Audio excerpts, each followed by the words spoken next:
Welcome back, everyone. Welcome, Joe. Good to see Hey, you. how are you, Dustin? Good to see you, man. I'm I'm doing well, man. Yeah, it's good to see you. Fun thing, everybody. So we actually have our cameras of each other of ourselves shut off, so we only see the other person. So I'm hoping this has a positive impact for me, so I don't have to see my old mug on the screen, and I can focus 100% on Joe, consciously and subconsciously. Um, Yeah, so this episode is going to be a little different. Joe and I decided to have a list of questions that we have. We can each see the list of questions, but we don't know what question the other person's going to ask the other person. And do you want to do it so, like, if I ask you the question, you ask me the same one back? No, Or do you want I to just like uh I like whatever the one we idea want of to have? mixing it up. Not that Cool. we can't, if you really want to hear, Yeah, we can use the question again on the other person, just not right doesn't back. have to be. Right. Got it. I like that. Um, so this will be fun. So this we are just gonna ask each other these random, not so random questions and see where it takes us. So this should be a fun, very different episode. Joe, you wanna? I'll ask. I want to ask you the first question. Yeah, jump in. Let's see. This is fun. So, ooh, I love this question.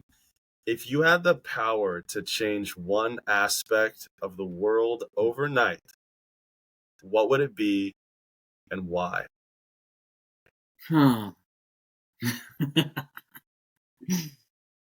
It's such an interesting Love that laugh. question. It's funny. I think it's like as much as I want to answer it right away, it immediately like makes me ponder like what would be most useful. Um, Things that come up for me immediately, uh, like either hate or war, because those have been very consistent parts of our humanity, always, as long as we've had history. Mm, And very often, um, I feel like they do a lot more harm overall than, not that they don't produce potentially positive results, but I've always felt there might be another way or other avenues that we could achieve those results without war, um, or hate involved in that. And so it's very curious. I think some of our answers today I'll be interested to see, because I just have a very deep appreciation and respect for the learning that happens through some uncomfortable, some gross, some painful, even violent situation. And yet, um, I don't have any love for like that violence or itself.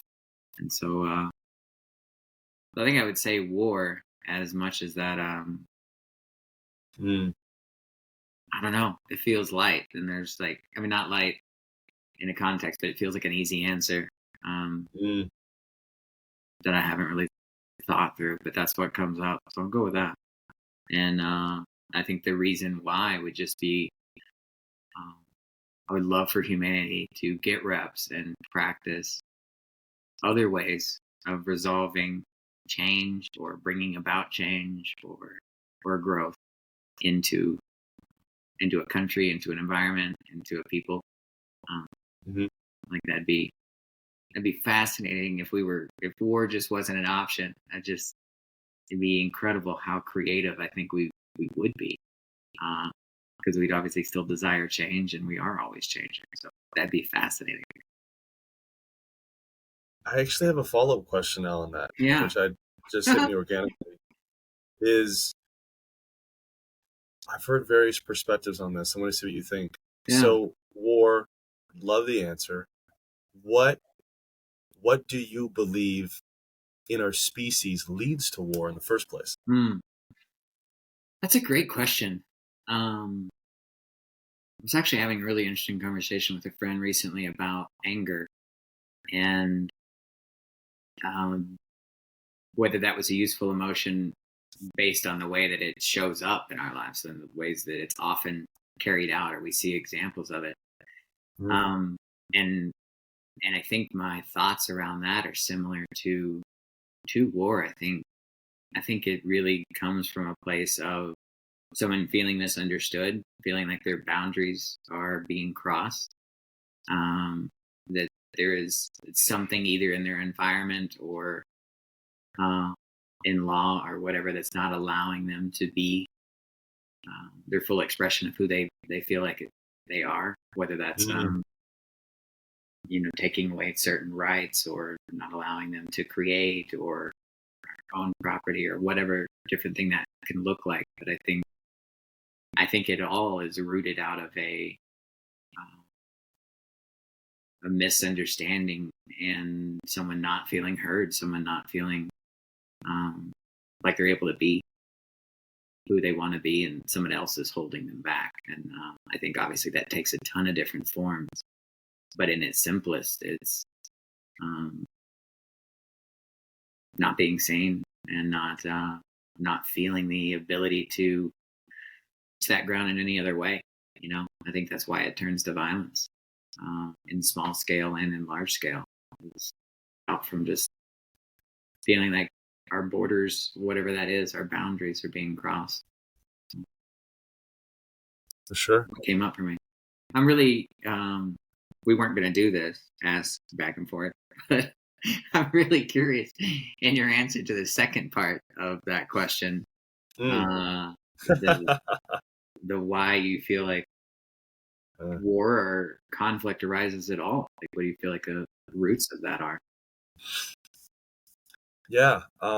Yeah. To me, because I've had conversations about this and I've heard people talk about it. So I've been exposed to this question before, which is fascinating. And I think war is a mass example of a fight, and a fight is an extreme example of an argument, and an argument comes from one or more people being triggered. And I do agree in that kind of not feeling seen or heard, and communication and internal state has been thrown off axis. And Mm-hmm. now the actions in the three-dimensional world we live in are creating this. And war is just the biggest Right. example of that. And so if I go deeper on that, then to me, it really stems from mentally and emotionally, someone has been put out of balance, and typically for war in a triggered state, and they are then blaming and making the other the enemy, Mm-hmm. when a lot of the time they are just a messenger. They are a three-dimensional mirror back to the person of something inside themselves that makes them very uncomfortable. Mm-hmm. I'm not a politician. I'm not a government leader. So on the scale of war and being responsible for a country, I'm sure there's so many layers I just am ignorant to, Sure. on policy and decisions and boundaries and borders and all these things, and like a military and things I can't fully understand. But in theory, I think it just comes from that. It's just on a massive, Mm-hmm. massive scale, and the ones making the decisions. When I think of Ukraine and Russia, for example, one of the most recent examples is either I'm triggered or I want what I want, and it's like I want to then manipulate the external situation Mm-hmm. to then feel and think internally for myself or my constituents or my group. And so how now I don't, it's just like I want that to make me feel this. Right. And so I think there's another that's at play too. And I think it just with everything, it just goes back to why we take vacations. Why do we get a job? Why do we have a relationship? Why do we Mm-hmm. have a hobby? Why do we want more money? Why do we want this? Why do we eat certain foods? It all comes back to wanting to feel good. Right. All comes back to our emotional state. Yeah. And so I think war is just a massive, horrible example of trying to manipulate that. And unfortunately, it causes massive, massive harm to our species. Right. Yeah. Love that answer. Um, yeah, really aligned with a lot of that. I just feel Yeah. it's so I love how these questions come up because it's like you can't get rid of just like that without having like obviously there's so many other things in human behavior that would have to change for that not to be an option. Hmm. And then it feels like, well, those are so many of those struggles are inherent and necessary for us to grow and realize things about beauty, about life, and about ourselves. But is that extreme option of war is that necessary for people to learn? And man, I don't. Yeah, these are great questions. It's fun to jump Ooh. into. Let me You just wait, hold on.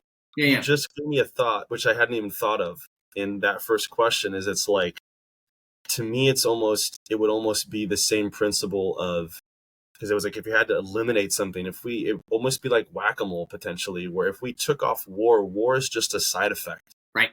Absolutely. and then something else, maybe our species doesn't even, that some other crazy thing would happen, Mm-hmm. that we maybe can't even fathom, that would then be this big thing that Mm-hmm. countries would start doing to. So that's interesting, almost like whether it's distraction or medication or numbing or something or overworking or whatever. It's like we do this thing, and then if that's taken away or suppressed, well, then it just pops up somewhere else.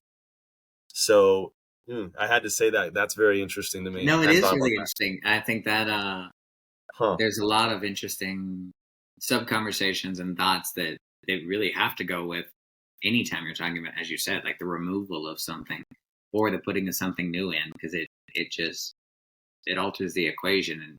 something's happening that war's coming up, and as you said, like what would we do instead? Hmm. Not Yeah. quite potentially not a move toward the healthy, and just be like another uh, yeah, another extreme causation. Interesting point. Hmm. Um, Looking through our questions here.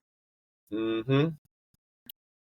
Um, this one is actually is curious to me. It sounds like more like maybe a trivia question you'd pick up in a coffee shop or bar or something. But I'm always curious. If you could have a conversation with anyone in history, who would it be with, and what would you ask them? Ah, this is so interesting. I think I have a little bit more empathy for these awesome deep questions on the spot and need a moment to think about it. Um, which makes me think of how we edit these to take out long blocks of silence for you and I pondering. That's gonna have to be done. Uh, okay, I love this question. Let me see. Hmm. Anyone in history, who would it Yeah. be? What would I ask them?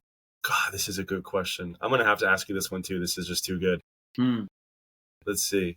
Say first, it kind of resonates too. I mean, I think there's probably a lot of people I'd actually like to talk to in history, but the one that just grabbing you in this moment. Well, what's interesting is that if we use kind of an NLP technique, and just the first thing that comes up is was actually Jesus. Okay. So why is there has been this is a funny connection to the other question. There has been so much war, fighting, beauty, death, arguing, polarization, faith, miracles, confusion, clarity.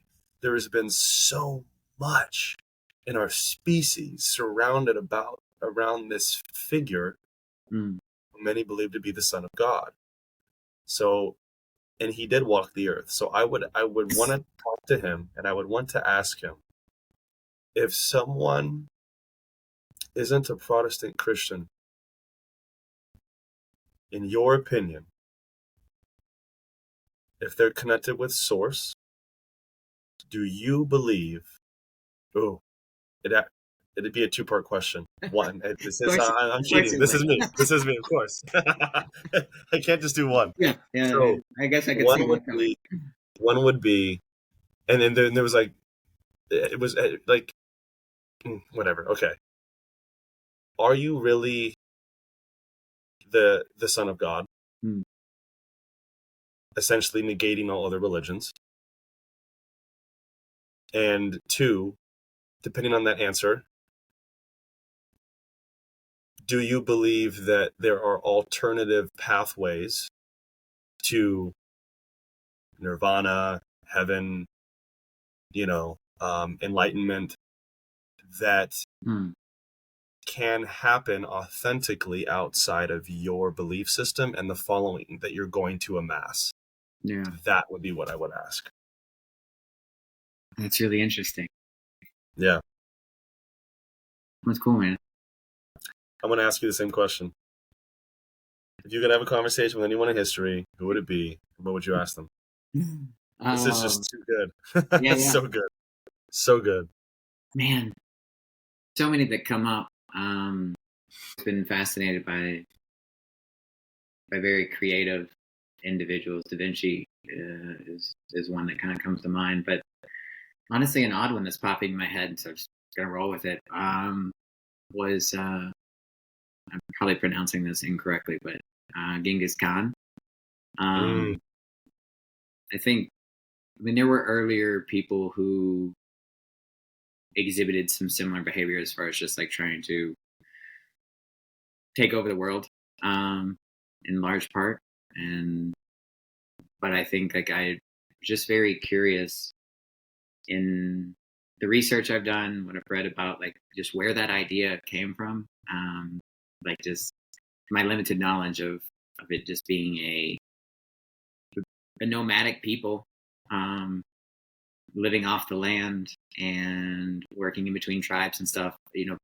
Before they started to take over, not other parts of Mongolia, but in the really the known reachable world. Um, and for years, um, they were at war and conquering and taking over. And I mean, they just continue to expand and expand. And I think I have so much curiosity in me as to like what was the goal there? Like what drives that? Where's that interest or that passion? Um, because I mean, the immense amount of time and resources and money and just drive to continue to lead that, to encourage people to go into war, friends, families, and just all the everything that surrounds it. I'm just really fascinated with what drives a person towards that, and obviously there's only been, um, I would say, a handful. It's a large handful of people in our past who have showed up in our world that way. Um, but I'm just very intrigued about what's going on inside of that head, um, that would make them want to show up that way and hmm. in the world. And that's just something I've never, kind of back to the war thing too. It's just something I've never really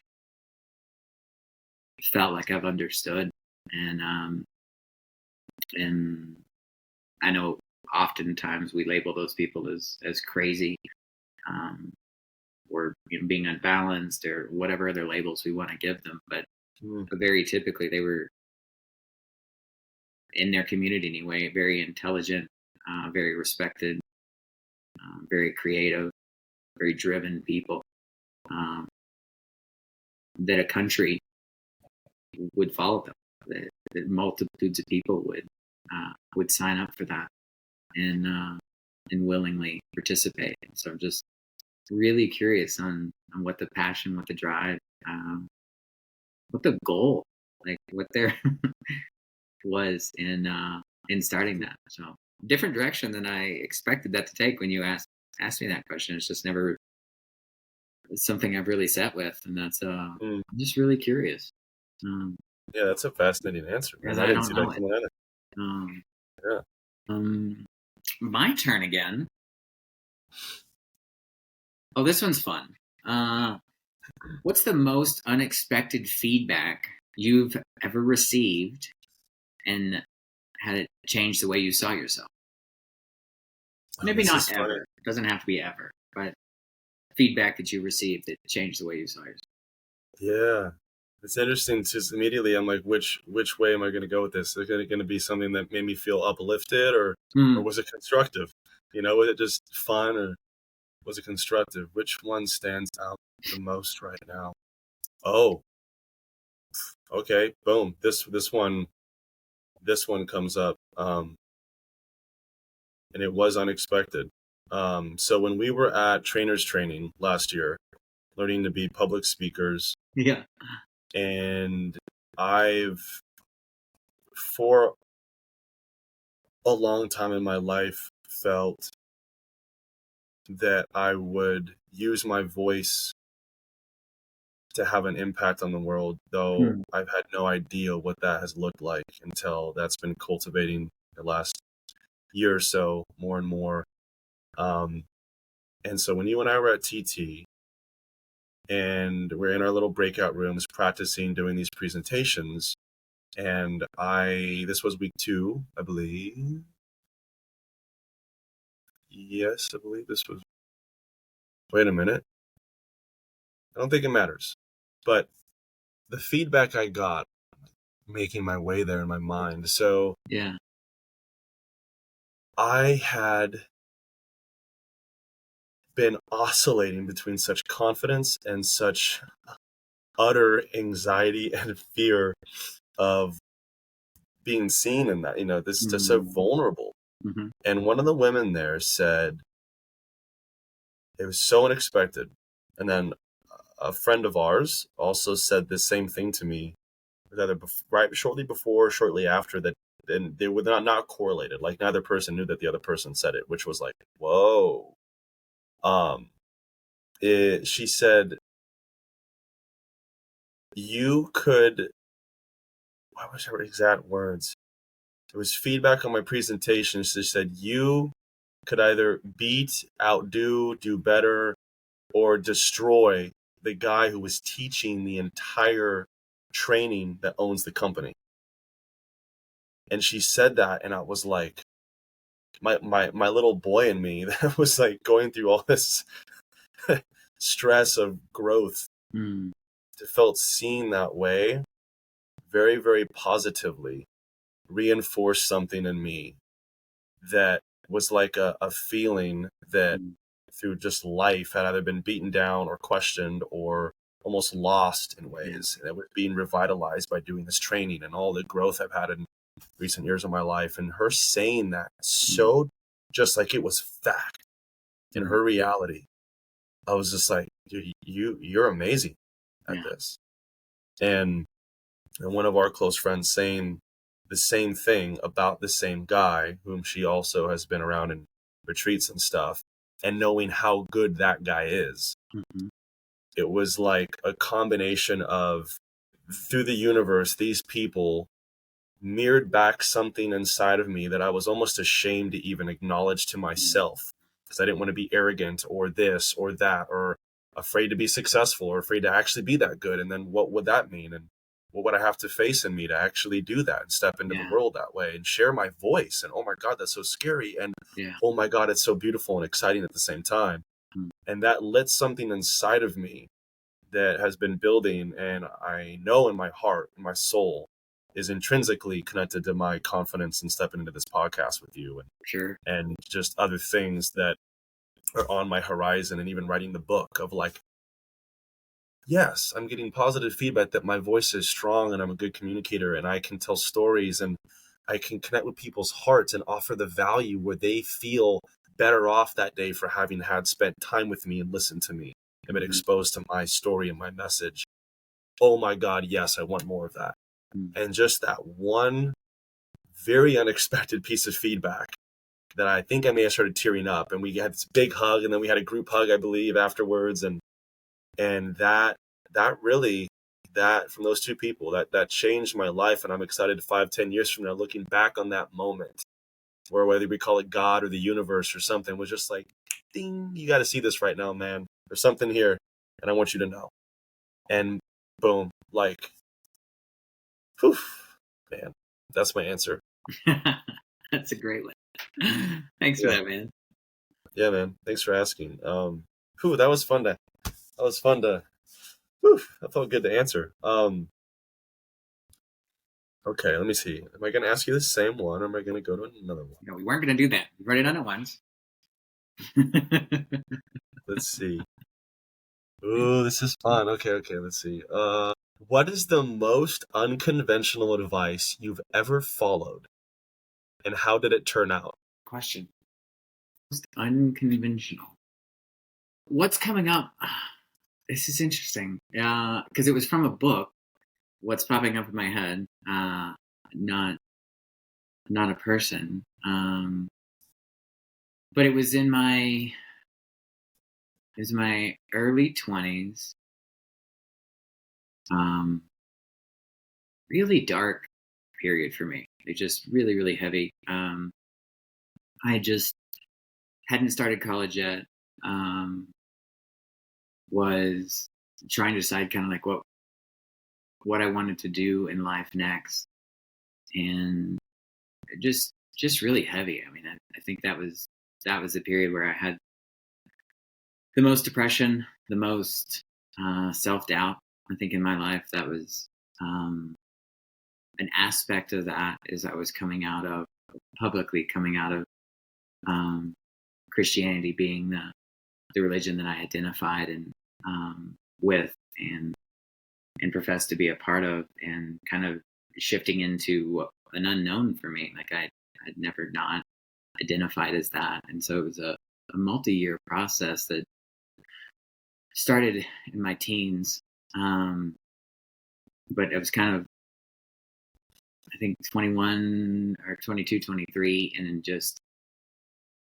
I think just very confused at where I was in life, what made sense, what I wanted to do, who I wanted to be when I grew up. It's like that cultural age where it's like, you're an adult now. Like, who do you want to be? And I have no idea, and felt an immense amount of weight from that. And I remember just looking consistent and like reading books, talking to my mentors, trying to identify basically somebody's life to copy, because I didn't even know where to start. I think I'd spent so long like internally tearing myself apart and not feeling enough or worthy that I just didn't really know where to start. And I remember reading this book. I don't remember the name of it, but it was by Thich Nhat Hanh. I'm probably mispronouncing that too.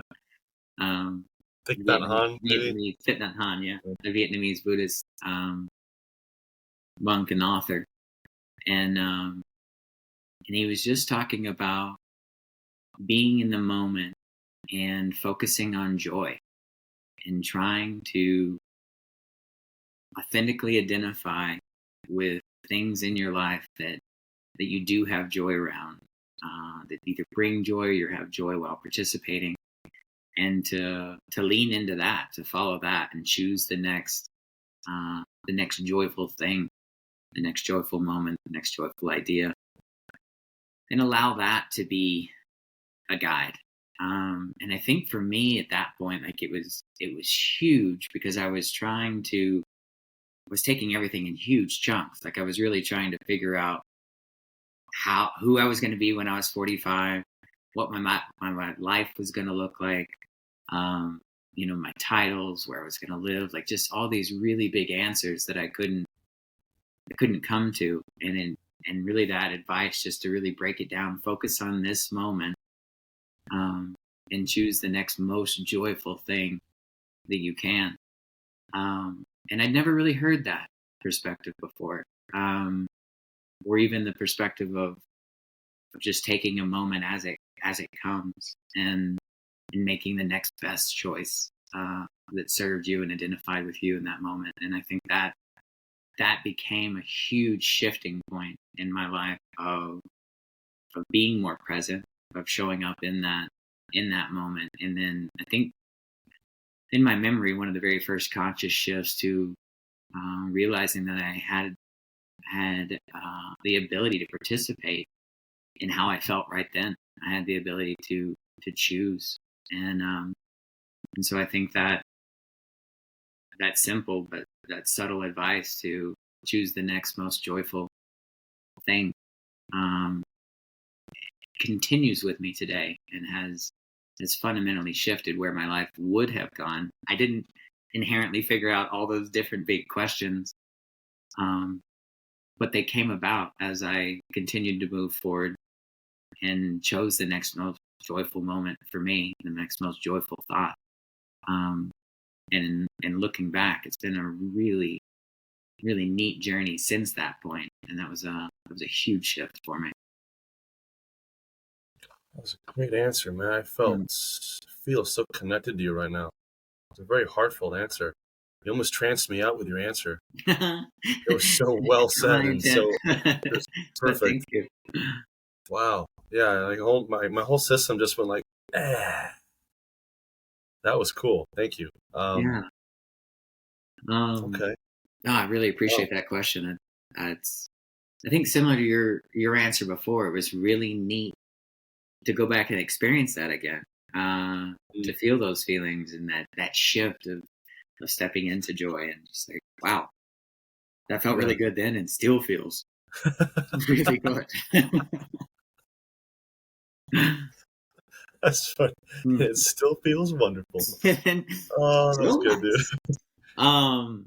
Oh, this one's great. So this one's a little similar to like the one thing you would change about the world, but on a big global scale. But I'm interested in how it shows up for you. So if you could instantly gain mastery in one skill or trait in your life that you believe would make you a more authentic version of yourself, what would it be?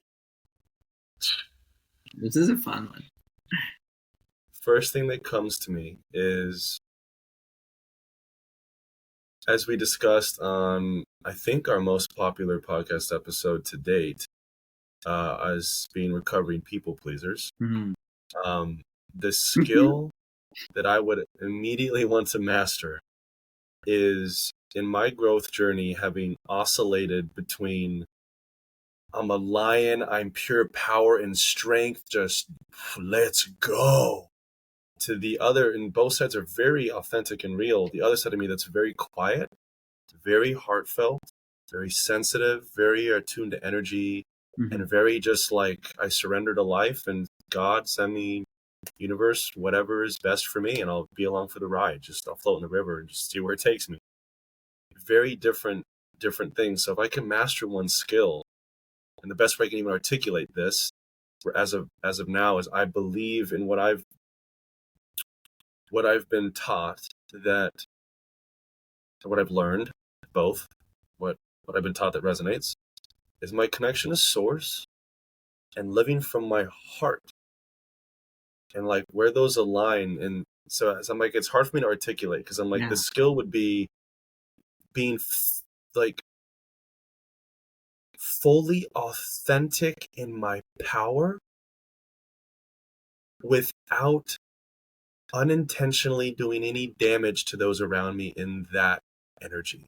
And I know there's inevitable friction, there's inevitable, rejections and things, and that's all part of God's plan, in my opinion. So it's not like, no, it's like not everything's gonna be unicorns and rainbows, but like to just fully be authentic in my heart at all times, fully empowered, and not unintentionally projecting or hurting those around me, where I could have gotten the same awesomeness without having done that. Yeah. And I don't even know what I would call that. It's like authentic in my power with no unintended side effects. I don't know what to even say.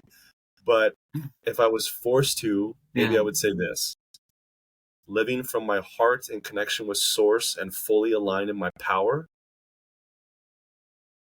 so it has a positive impact on everyone around me, whether it was a lesson they needed to learn or just pure joy and fun. Hmm. That's what it would be. And that is one of my passions. So, um, yeah, Yeah. That's a great answer.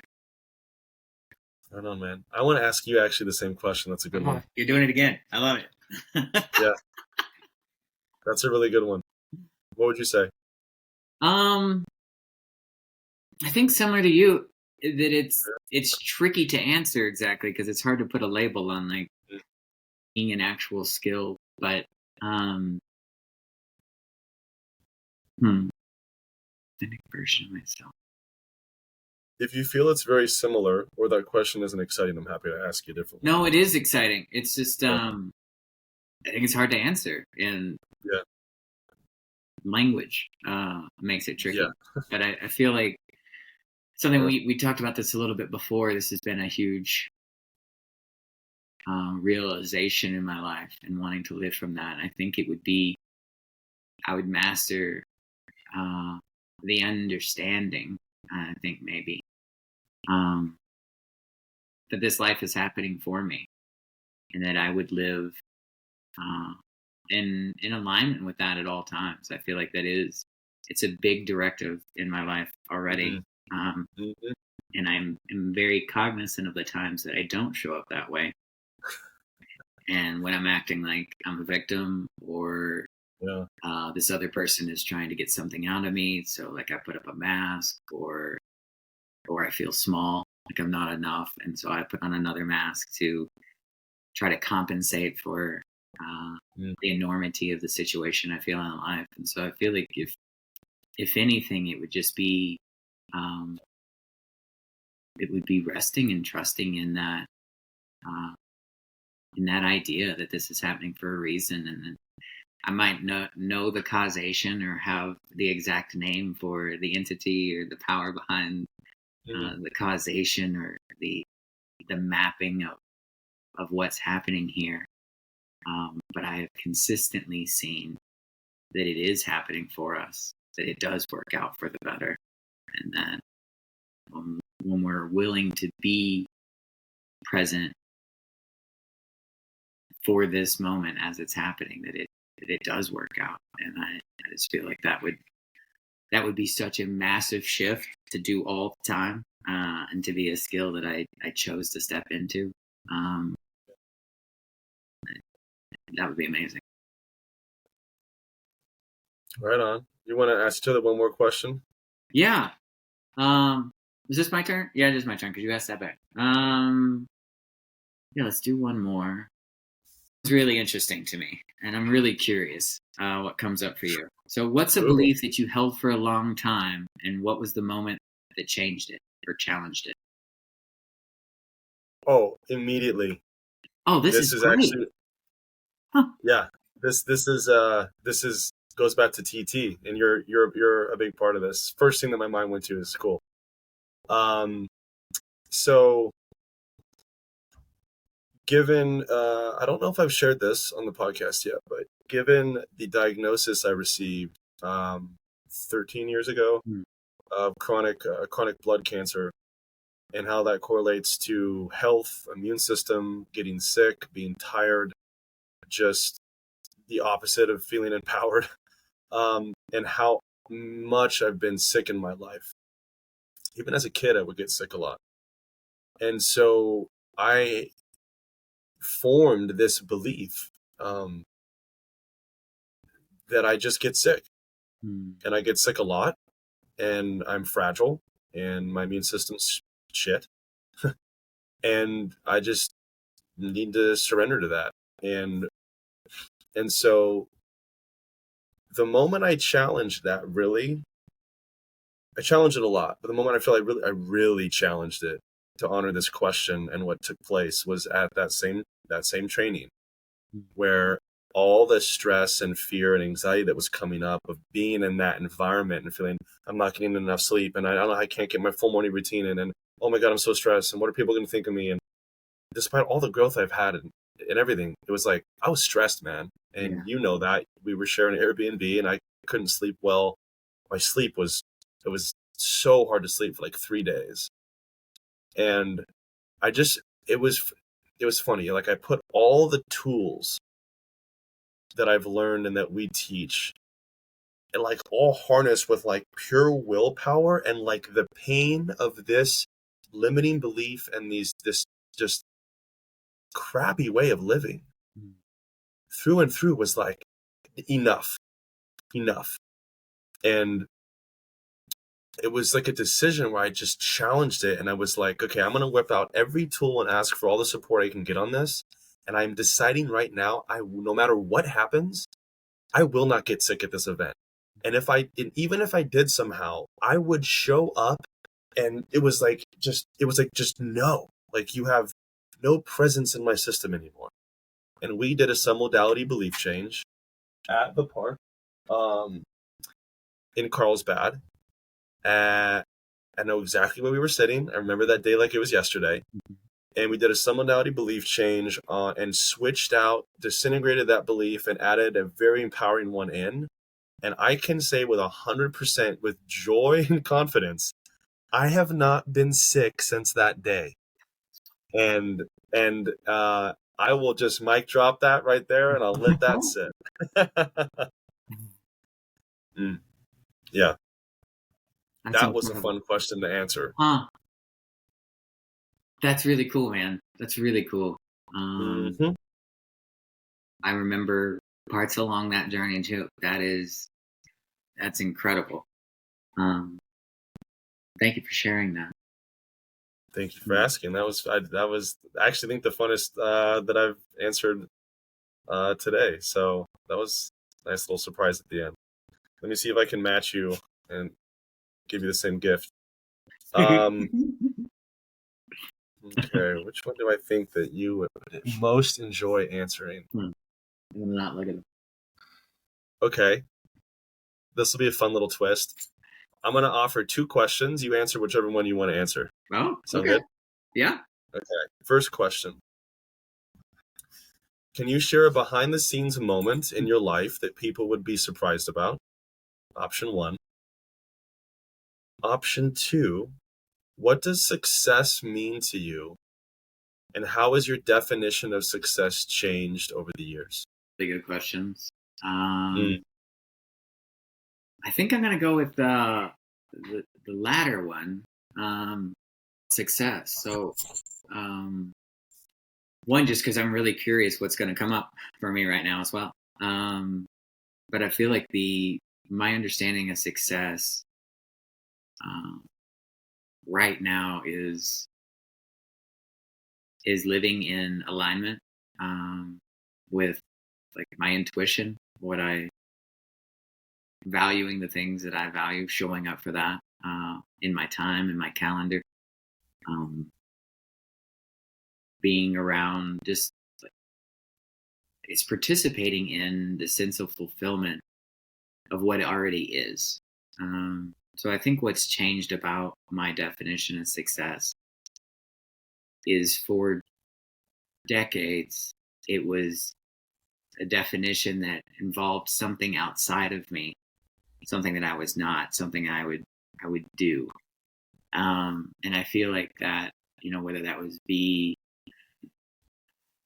make $1 million a year, have 5 cars, um, have season tickets to courtside, to whoever, like just different things. And it was something that I wasn't, but that I could achieve. And I feel like it's really changed with my spiritual development, with growth, with just um, this journey I've been on to kind of empower myself to not an idea of something that I'm doing, but an idea of energetically something I want to be.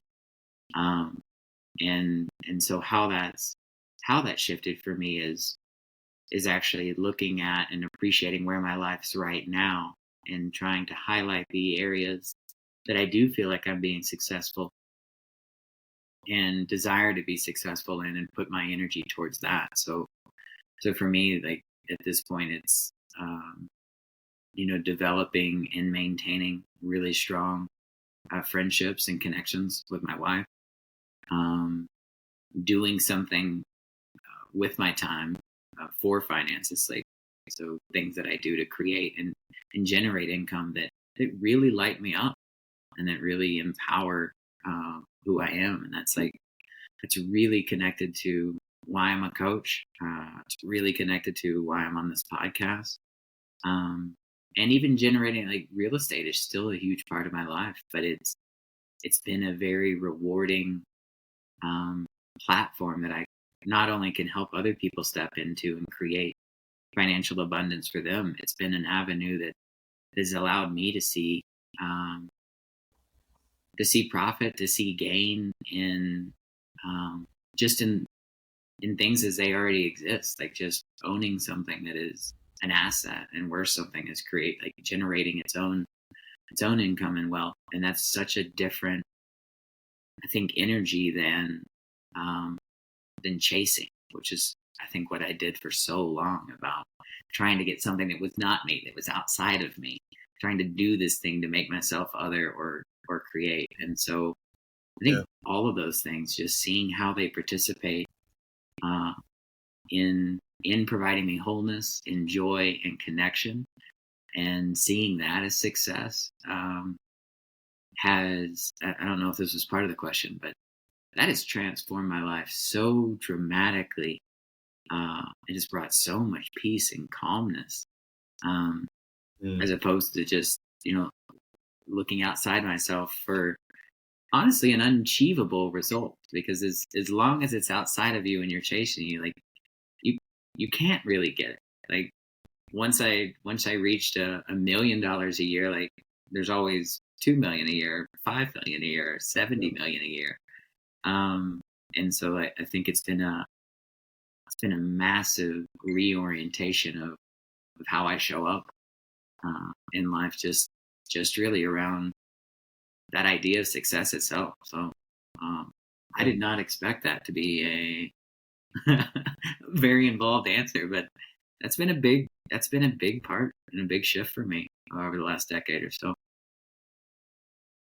Man, that's really, I love the answer. A lot of that resonates with me, and I think there's an interesting thing to point out, that with what you said of Tony Robbins actually says this a lot, which I love, is that, happiness is progress, or fulfillment is progress.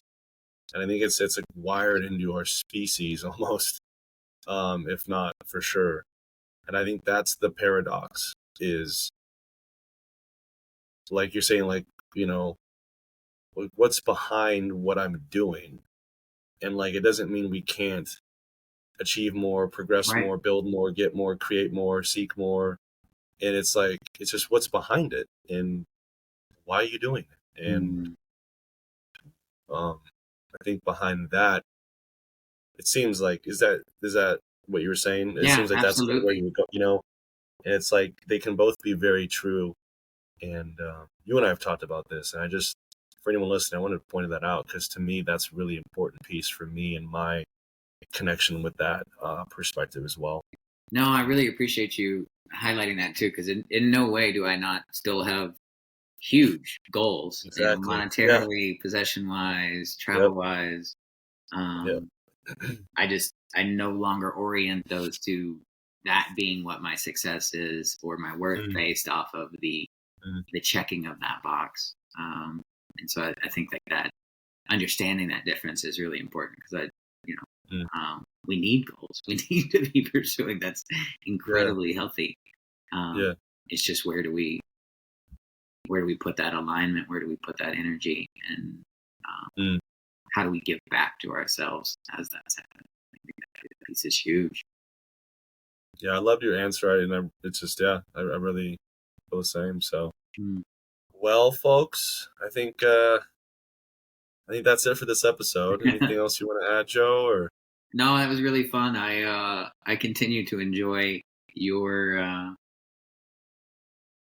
connection, your enjoyment around questions, around that modality of conversation and mm, bringing up. And so it's exciting to see you light up, asking and receiving the questions, and that was really fun. So thanks for yeah, letting me be a part of it too. thanks, man. Well, yeah. Until next time, everyone. All Thank you for tuning in, and we look forward to seeing you next week. right. Till then. Take care.